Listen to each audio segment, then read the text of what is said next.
So today, who is ready to continue hearing the word? Yes. I hear it. Say with me, our God is a now God. His word is a now word. I choose to listen and to allow it to affect my now. That, I think Reverend Ryan talked about it, but it's a now word. We really need a now word. And so starting out with today, I am putting the blame on Reverend Connie of this message, because if you remember a couple weeks ago, it's nice when people pray in the Spirit and they know when they're thinking about somebody else. And a couple Wednesdays ago, I was in my semi, and service was just about to end. And she goes, all right, Pastor Riley, press in. God wants to show you what your next message is. We don't know when you're preaching. We just know God wants to show you something. Like, all right. I stopped whatever I was doing, and I'm sitting there, and I was waiting for a big, heavy revy. I want to be spiritual. You think about it for a moment. How many of you be the same thing? Okay, God, what do you really want to say? And I'm sitting there in my truck, and I had this cup of milk sitting up on a ledge. And I'm thinking, man, I really want to drink. But okay, no, God, you want to say something, so I'm focused. I couldn't get over this natural cup of milk sitting on this ledge. And I'm like, okay. And then it dawned on me. Today, my title is Got Milk. All right. And my focus today is the land is flowing. But the pre-course to this message, how many has ever done a puzzle? Sure. And it's taking you more than a week to do it. Say, for instance, 3 or more weeks to do it. It's a big puzzle. Some are saying no, some are more brainiac than the others, but we'll leave that alone. But this message is the third piece to the puzzle over the last 3 weeks. So Elder Christie taught pieces of it. Reverend Ryan taught pieces of it. Pastor Aaron touched on it on Wednesday night. And then God gave me this 2 weeks ago. So this is a big puzzle because we're going to need our 2020 vision. We're going to need to be able to see past the words on the page.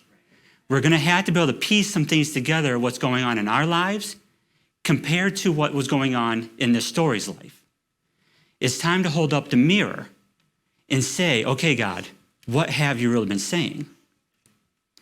With all that pre-course, let's go to Exodus chapter 3. And over the last few years, God has been saying stuff to us. And as we go through this, think about it. How have you responded when God talked to you?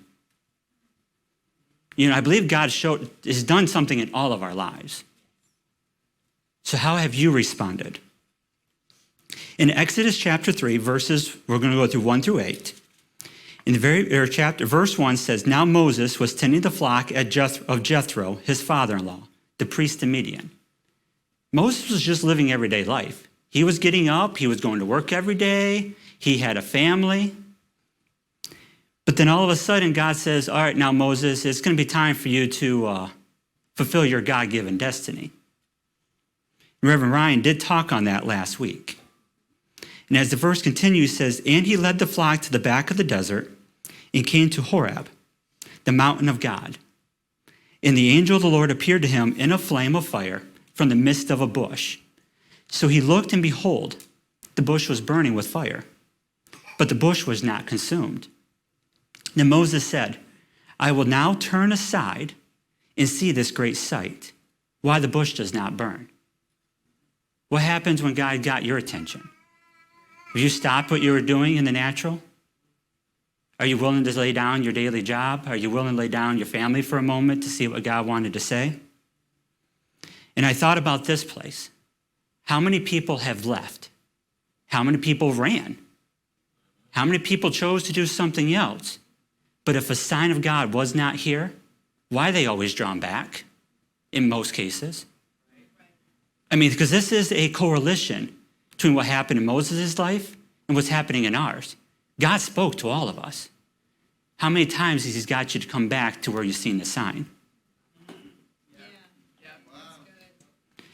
And as we continue on, it says, so when the Lord saw that he turned aside to look, God called him from the midst of the bush and said, Moses, Moses.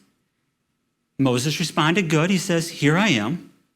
Then he said, do not draw near this place. Take your sandals off your feet, from the place where you stand is holy ground. Moreover, he said, I am the God of your father, the God of Abraham, the God of Isaac, and the God of Jacob. And Moses hid his face, for he was afraid to look upon God. And the Lord said, I have surely seen the oppression of my people who are in Egypt, and have heard their cry before their taskmasters, for I know their sorrows. Verse 8, so I have come down to deliver them out of the hand of the Egyptians, and to bring them up from that land to a good and large land, to a land flowing with milk and honey. What was my title again? I thought I'd be spiritual, and I brought out the Strongs. I thought I would see what does the word milk really mean. And the Hebrew word is kolab, if I said that right. I'm trying to get that into it. And it redirected me back to the word kaleb. And as I was doing this, I was thinking, husbands, don't ever call your wives kaleb. No. Depends on how they take it, though. It could be perception. It means to be fat. Probably not.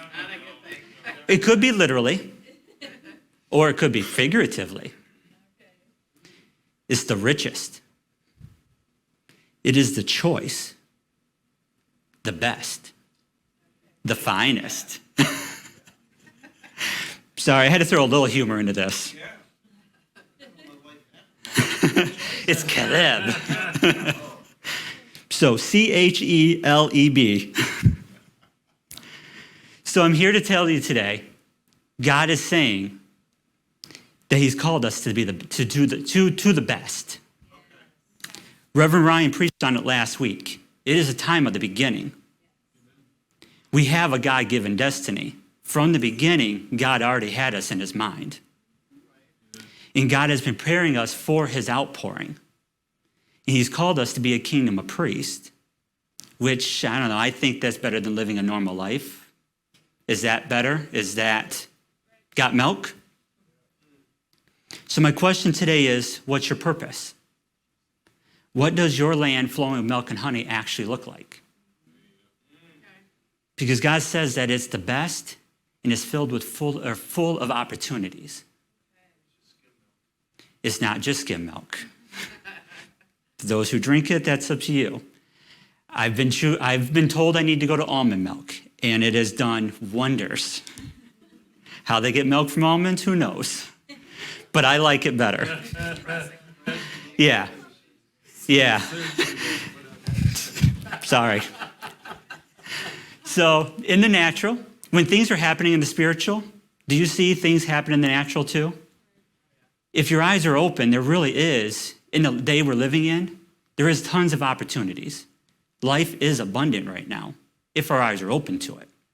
And for me, I've been watching the stock market, the cryptocurrency market. I'm in trucking, so I've been watching that market. And I have to say, from 6 months ago, or 9 months now, the trucking market is abundant right now. I mean, if you're not making money right now, you're sleeping. But the same with the stock market and, the currency market. I mean, it's, if you knew what was going on, there's opportunities. So now what about our spiritual? Can we see the opportunities in our spiritual? Because right now, God's saying he has the best set aside for us. Amen. However, we know God. And we know that with that, there's always a catch. Let's continue on in verse 8. Because he's saying he's taken us to the land of the Canaanites and the Hittites and the Amorites and the Perizzites and the Hivites and the Jebusites, and I'm adding the Democrats. Just saying. So wait a second. Yeah, I got Bishop out of his chair. He's standing up laughing in the corner now. So you're telling me, God, you're giving me the best, but somebody else is living there. Wait a second, God. Bishop made a statement back at the Born Again Men a few months ago, and it really stuck it out to me. I made it life in my life. He says, what does your promised land look like? Are you happy with the way it looks? Wait a second here. Okay, God, there's somebody else living in my promised land. There are giants there. I mean, if you piece all the stories together, I mean, there's going to be work going to have to happen here. What's your perception? From what I'm seeing, the wealth of the wicked is laid up for the righteous. But again, it's going to take work. It's going to take obedience. Are you up for it? Let's go to Deuteronomy chapter 8, verses 1. Because we're going to have to do the math right. Because I don't know if anybody remembers, for those that you weren't here, Bishop taught at this last Feast of Tabernacles about becoming kingdoms of priests. And he talks about God as a very legal God. And it's all math. And as we go through this, you'll see what I mean about this. In verse 1 says, every commandment which I command you today, you must be careful to observe, that you may live and multiply, and go in and possess the land of which the Lord swore to your fathers. So what's one? We need to continue to learn, plus observe, plus do the commandments. It will equal, we will live in a well and prosperous life. We will multiply and possess our promised land. But now let's think about our life for a moment, because like I said, I'm holding up a mirror today. How many has gone through things over the last few years? Or, I don't know, this ministry's been around for over 40 years. For those that have been around that time or been close to that, you've seen some things. You know we've been going through some stuff. Over the last couple of years, God's really been taking us on a journey. Let's continue on with this in verse 2. And it says, and you shall remember that the Lord your God led you all the way these 40 years in the wilderness, to humble you and to test you, to know what was in your heart, whether you would keep his commandments or not. So he humbled you, allowed you to hunger, and fed you with manna which you did not know, nor did your fathers know, that he might make you know that man shall not live by bread alone, but man lives only by every word that proceeds out of the mouth of the Lord. Starting to piece the puzzles together yet? Go with me, Deuteronomy chapter 30, verses 15. And it says, see, I have set before you today life and good, death and evil. And then I command you today to love the Lord your God, to walk in his ways and to keep his commandments, his statutes, and his judgments, that you may live and multiply. And the Lord your God will bless you in the land which you go to possess.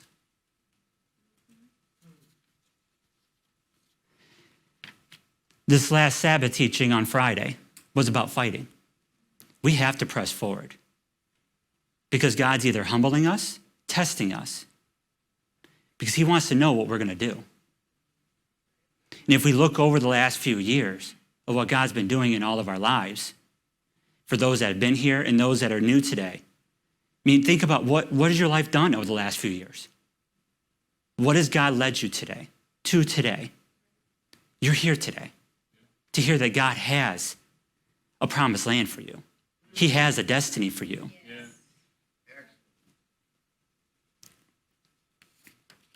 But the goal is you can't give up yet. You have to keep pressing forward. Because my thought was, I think last week somebody online posted something about if it was just that easy. I'm sorry. I bit my tongue that day. But narrow is the way to the throne room. Wide is the road to destruction. It's not easy serving God. Reverend Ryan's major statement last week was, you have to be broken. You have to lay your life down, everything that you think, for God. Now, God wants you to prosper. He wants you to have a roof over your head. He wants you to have clothes on your back. He wants you to have all those things. But first you have to decide, am I going to serve God or am I going to serve that? It's a fight. So now, as we continue, as I'm off that rabbit trail for a second, we're going to continue on, because as I continued on with this story of what Moses had to go through, I seen one hindrance. And I looked over my life over the last few years. I mean, I held the mirror up to my life, because I can't preach something until I first evaluate myself. And then as a pastor, I had to look at all your guys' lives. And I'm thinking, okay, I see one common ground that stopped the Israelites and that can stop us from reaching the promised land in a timely manner. So as we go through this, let's start with verse 10.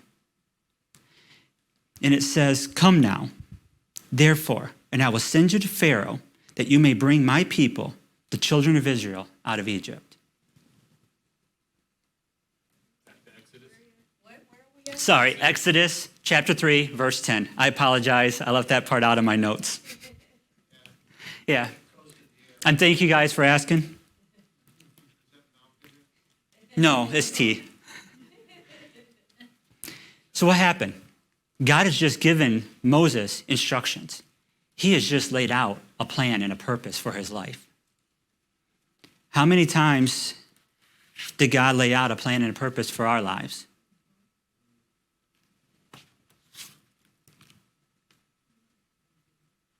How about the message 2 weeks ago? Did God lay out the steps to take? How about the message last week? Did God lay out some steps to take?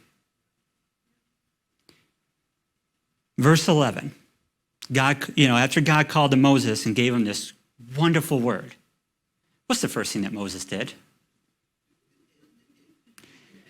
But Moses said to God, "Who am I that I should go to Pharaoh and that I should bring the children of Israel out of Egypt?" Moses doubts.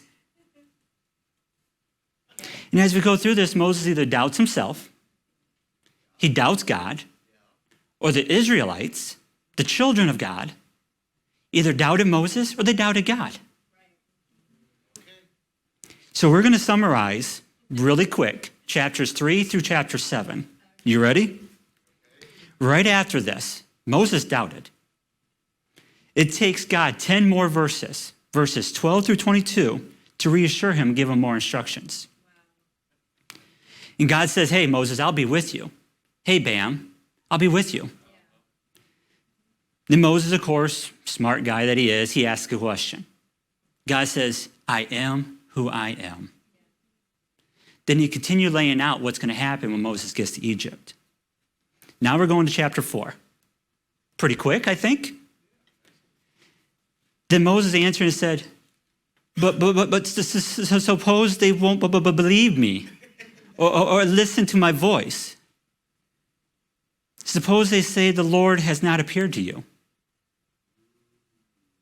How many people have you stood in front of God that you've doubted? Even though God already sent us and is preparing us for an outpouring. Then it takes God, 7 more verses, verse 2 through 9, to demonstrate to Moses that he is with him. Now to verse 10. Moses continues to doubt.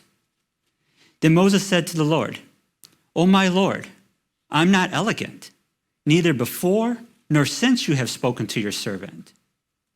But I am slow of speech and slow of tongue." Apparently he didn't believe in miracles at that moment. Or healing. Then verse 11 to 12, God continues to reassure Moses. Verse 13, again, Moses is very smart. "Lord, send somebody else." How many of us have said that? Lord, send somebody else. I've got to be broken for this? I got to lay my life down for this? I'm happy tending the sheep. I'm happy driving my truck. You want me to do what? Verse 14, and as a parent, I think I can relate to God. What did God do? God gets angered. Then he decided to add Aaron to the mix. Do we see the pattern? God gives instructions, the people doubts. How quick do we doubt? That is my next statement. Is it before, right as soon as we walk out these doors? Do we even make it out of these doors? Or for you spiritual people, do you make it till Tuesday? And you're sitting at your job, then the natural, and you're in your natural realm. Do you start doubting at that point? How long does it take before we doubt? I have good news. After a while, after you doubt a little bit, we have an up. We start believing. We come back. We make it to Wednesday night service. And we decide to start obeying God just like Moses did. So in chapter 4, verses 18 through 31, Moses makes the decision and starts getting his personal life in order. He decides he's going to start fulfilling the God-given purpose over his life. He started his journey. And now in the wilderness, he met Aaron because God spoke with Aaron. Aaron apparently was a lot quicker. He's like, he was gone. He was heading out there. They make it to Egypt, and they start talking to the Israelites and the priests of that day. And, of course, they had to show the Israelites a sign because apparently they didn't believe them. They doubted. And then finally, people decided to believe. Chapter 5. Moses and Aaron finally go and tell Pharaoh all that God said. And how did God tell Pharaoh how did God tell Moses he was going to respond? I don't think so. You are not taking my slave labor. So Pharaoh decided to put some trials and tribulations in the Israelites' life. The Israelites decided, hey, I'm going to go see Pharaoh and complain about these trials and tribulations. It was no sooner that they walked outside that palace door, they met Moses. And they're now, because Pharaoh responded, hey, you're lazy. If you want a vacation, I don't think so. You're not working hard enough. So Pharaoh kicked them back out, didn't give them what they wanted. So the trials and tribulations are going to continue. And as soon as they get out there, they tell Moses, hey, they start doubting, which then causes Moses to doubt again. So those you're out witnessing to, when they don't believe it, does that cause you to doubt? So chapter 6, because sometimes we need to be reminded of what God said. So we're going to go ahead and read this. Then the Lord said to Moses, now you shall see what I will do to Pharaoh, for with a strong hand he will let them go. And with a strong hand he will drive them out of his land. And God spoke to Moses and said to him, I am the Lord. I appeared to Abraham, to Isaac, and to Jacob as God Almighty. But by my name, Lord, I was not known to them. I have also established my covenant with them to give them the land of Canaan, the land of their pilgrimage, in which they were strangers. And I have also heard the groaning of the children of Israel, whom the Egyptians kept in bondage. And I have remembered my covenant. Therefore, say to the children of Israel, I am the Lord. I will bring you out from under the burdens of the Egyptians. I will rescue you from their bondage, and I will redeem you with an outstretched arm and with great judgments. I will take you as my people, and I will be your God. Then you shall know that I am the Lord your God who brings you out from under the burdens of the Egyptians. And I will bring you into the land which I swore to give Abraham, Isaac, and Jacob. And I will give it to you as a heritage. I am the Lord. How many things have been spoken over our lives? Because if we go way back to Abraham, God already told him that your children, your generations that follow after you will be in bondage over 400 years. God already knew. So how many reminders has God given us? I would say probably every service. But as we continue on in verse 9, even after that reminder, the children of Israel still doubted because of anguish of spirit and cruel bondage. How much bondage have we been under that has kept us from believing? The statement I have written down, man, that boss that I have. Me, I am my own boss. But for those that have to answer to a boss, I mean, we've heard the testimonies and the stories having to deal with the bondage that people are under because the bosses can't quite see what God's really doing. What's caused you to doubt? Verse 12, Moses is still doubting because of the people. Because if they won't listen, why should Pharaoh? And we're going to continue on in verse 30 because it picks up right from verse 12. And Moses again is like, he doubts himself.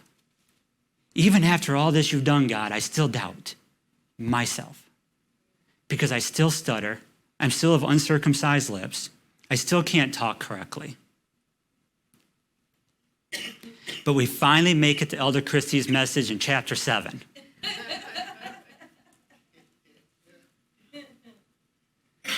Moses finally starts believing. He knows it's a fact. Once Moses started believing, what followed? Signs, miracles, wonders. All the stuff prior was leading him up to now.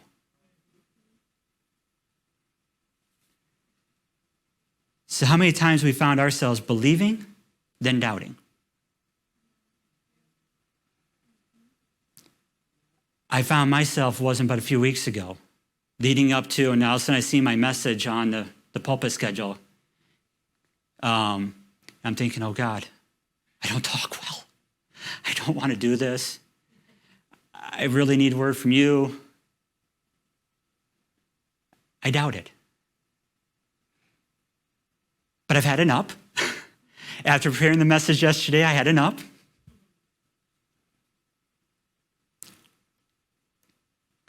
And 2 weeks ago, Elder Christie reminded us, this is going to take faith for us to take this land. We're going to have to believe. Reverend Ryan got us, he says, now's the beginning. We have to begin now. We can't wait any longer. It's time to begin. Pastor Aaron on Wednesday prayed, it's time to cross over that gate. What is that thing that's been holding you back? And as I've been reading, it's a common denominator. It's called doubt in all of our lives. But the saying's finally true. The grass is going to be greener on the other side. So what's God saying today? Because remember, this is a puzzle. You got milk? Because it is time to cross over to that land flowing with milk and honey. It is time to cross over to the best, the finest land that he has for us. But it's going to take work. It's not going to be easy. And as we remember on the Sabbath, we're going to have to fight through it. And if you continue on in those stories, you'll figure out how much they actually had to fight. But while preparing for this message, I'm like, okay, God, you said it's time to go over. What does that look like? What does that promised land look like? I'm a visual person. I want to see. And I was redirected back to the apostolic outlook over the last 2 years. It's already been laid out for us, whether or not we've seen it or not. We have to continue to look. And that's why I said you have to have your 2020 vision for those who's been here for a while, to be able to see all the pieces, to put them together. And so in the back of the 2020, Bishop wrote a letter to the ministers and the frontliners. And yes, if I can have the few more minutes, I'm going to read this because it puts all the pieces together. And after I read this, I was absolutely blown away about what God's been saying. So if you're ready, like I said, it's a lot of reading, but I'll try to make it through this quick so you guys can piece it together to know that God really has a plan over a year ago. Because this was written, Tabernacles, over a year ago. It says, until the day dawns, when the Son of Man comes in his glory, and all the holy angels with him, then he will sit on the throne of his glory. Before him will be gathered all nations, and he will separate them from one another as a shepherd separates his sheep from the goats. He will set the sheep at his right hand, but the goats at his left. Then the king will say to those at his right hand, come, you blessed of my Father, inherit the kingdom prepared for you since the foundation of the world. For I was hungry, and you gave me food. I was thirsty, and you gave me drink. I was a stranger, and you took me in. I was naked, and you clothed me. I was sick, and you visited me. I was in prison, and you came to me. Then the righteous will answer, how, God? How did I do all this? And the king answered, truly I say to you, as you have done it for one of the least of these brothers of mine, you have done it for me. We made ourselves available for the outpouring. And the Lord said very clearly in 2019, it started off very rough for many of my children here on earth. Crossing over from 2018 into 2019 was a very bumpy ride. And some of my children are still processing this. Since this happened right from the beginning of the year, many have been feeling very despondent and skeptical about what is to come in the next few months, as they did not expect such a harsh start of the year. Did you fit in this category? Do you still fit in this category? But I have already marked my frontliners and have begun to strategically position them for a major harvest of souls. For what I am about to give them is so precious to me that I've had to test them first. I have been separating the sheep from the goats. I am beginning to train my frontliners for the year 2020, even now, by giving them 2020 vision for their assignment. The depth of perception, skills to discern, the enemy, and the ability to take him out with precision, sensitivity, and my now moments, where I will down those strategies for a breakthrough to take the land that I have kept for them to conquer for my kingdom. And he says, you see, what I had hid from them were mysteries in my sovereignty, and as I was preparing for them for a tent and major acceleration in their lives. They will see this happen as they enter the year 2020. This started for them 10 years ago in 2010, which was the year 5770 on the Hebrew calendar, and will come into total fruition in the year 2020. According to the Gregorian calendar, we technically are towards the end of the 2020. It continued on, it was supposed to be by Tabernacles this year. But how many see this still being fulfilled today? In Jeremiah 1:4-5 says, now the word of the Lord came to me, saying, before I formed you in the womb, I knew you, and before you were born, I sanctified you, and I ordained you a prophet to the nations. Reverend Ryan preached this last week. You all have a destiny. You all have a God-given purpose, whether or not you're willing to answer it today. And the Father said the number 8 and 80 symbolizes the beginnings of a fulfillment of their destiny on this earth. The things that were said about them by my mouth, even before they were born, will come to pass for my frontliners because of their radical faithfulness. Despite what they went through, they trusted me in complete obedience. This is the key I was looking for in my frontliners: radical trust that leads to radical obedience, and that leads them to their radical destiny. Elder Christie preached that last week. And this will be the reward in the year 2020. I am the great I am. And when I say something, it is. Then the Lord put forth his hand and touched my mouth, and the Lord said to me, now I have put my words in your mouth. See, I have this day set you over the nations and over the kingdoms, to root out and to pull down, to destroy and to throw down, to build and to plant. Got milk? I've heard the Lord say my frontliners will speak my word to pull down strongholds, to bring down territorial spirits, to break bondages, to usher people into my glory realm, so that my people will not perish when they encounter me. Sounds like an outpouring to me. But to my great delight, some have listened to my heartbeat and turned to me. They are my sheep. They have separated themselves and consecrated their lives to follow me. Oh, what joy this brings to a father's heart to see his sons and daughters turn back to him. I heard the Father say one last thing. He does not want his frontliners to doubt themselves or what he is speaking to them today. Because he has not only given them 2020 vision, but also the authority to use their mouths to destroy the plans of the enemy on this earth. They will be powerful forces to reckon with and will break the reins of tyrants. Although he understands that this may be difficult for them to perceive at times, he is already summoning his armies of heavenly, warring angels and will send reinforcements from heaven when they need it. They need not be afraid because the enemy will try to intimidate them.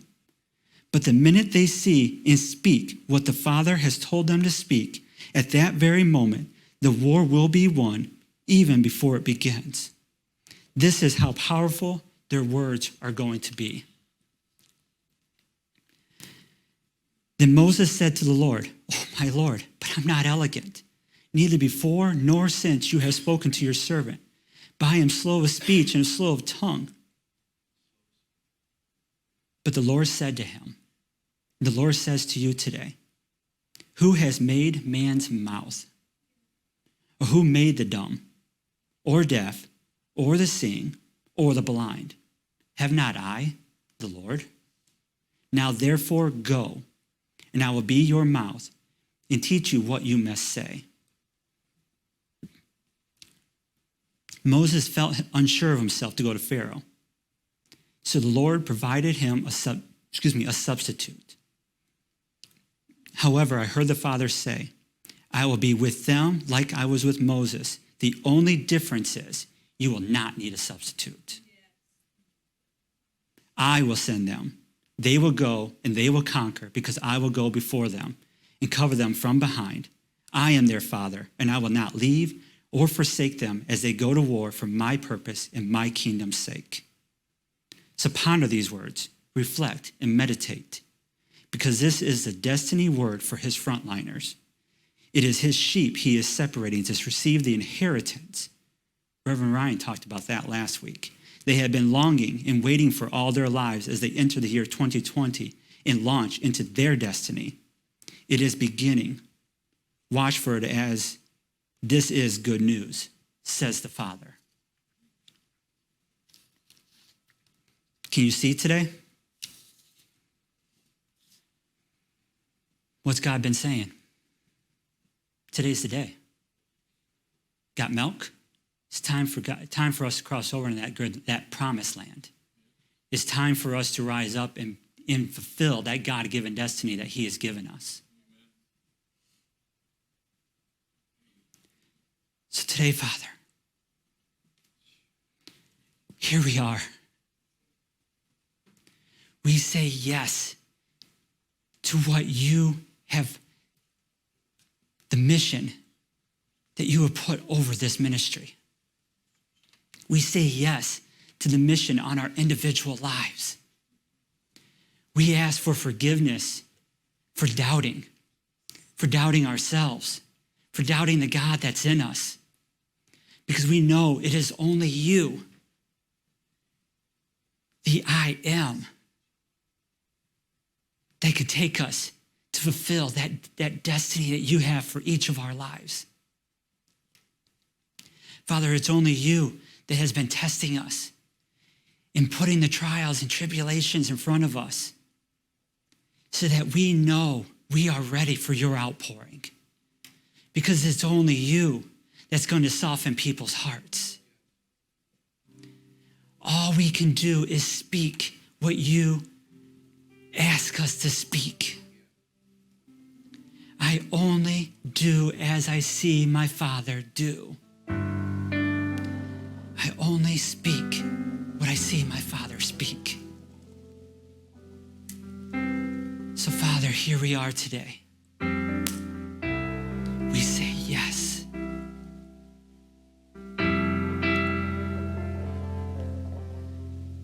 For those online, if that's you, If you found yourself in the doubting state, if you've gone over the last, say, few weeks and hasn't felt the presence of God, like, man, where are you, God? God's here today. He's saying it's time for an up. It's time to believe. Because today he's reminded us of the call and the purpose that he's placed on our lives today. So the altar is open here in the house. Altar is open there online. And as the worship team worships, make the choice. Because today was a now word. Your life can change today.